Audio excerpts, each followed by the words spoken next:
That's a big chicken.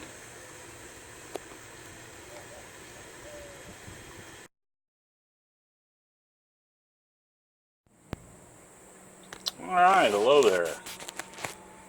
I've been checking on my watermelons growing pretty much up there in my trellis, and I've been watching this one pretty close. It's my one of my bigger ones that was up there, and nice little watermelon. And today I walk out and I noticed it was leaking. I go, no, that's not a good sign. They shouldn't be leaking. I climb up there on top of the trellis, pull the thing down, and this is what we found. Where is it? I'll flip this right there. You sons of bitches. You know, you know, this is part of gardening. This is why I'm doing this video.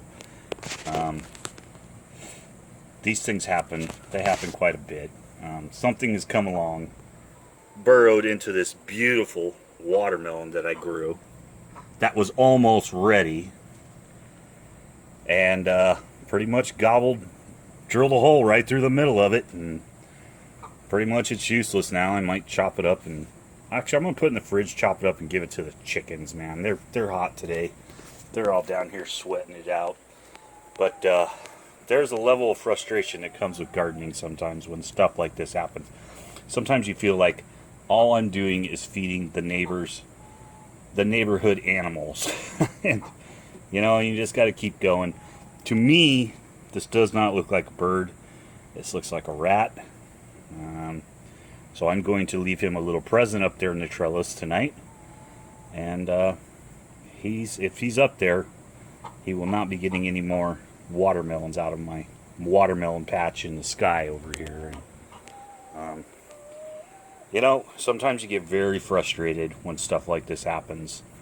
It can happen quite a bit. I lost a lot of grapes this year. I've lost a lot of figs this year to birds, mainly.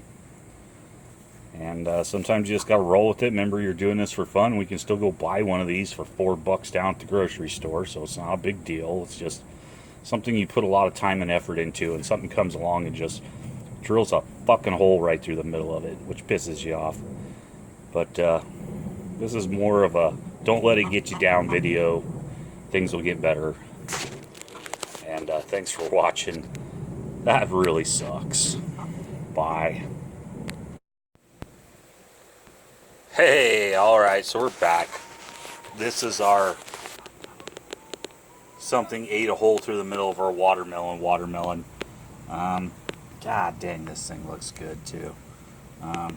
But I got more coming. So I'm going to give these to my little buddies. Give this to my little buddies out here in the yard. It's 110 out today. It's really hot. I've had it sitting in the fridge for a couple hours. I'm going to let them take a crack at it. And hopefully the next watermelon that comes out around here will be one for all of us. Alright, there you guys go. Try that. Try that. Yeah, not bad. And got this one.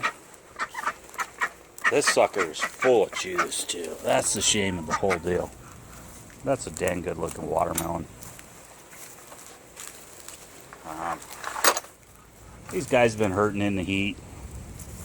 You know, it's 110 out, and they're wearing feather suits. So, you know, the problem with the hardest time the chickens have here is in the summer. It's never in the winter. It never gets cold enough to even bother them. But looks like two of them are enjoying it. Yeah, here comes Duck. And what he does, yeah, he takes over a whole piece, and that's his, and he'll share with his little girlfriend here. And yeah, look at there. So not a total loss, man. You know, chicken and duck treat for the afternoon, and hopefully we'll get a couple more watermelons that we can actually eat. So have a good evening. This has been Aaron from Booyah Farms.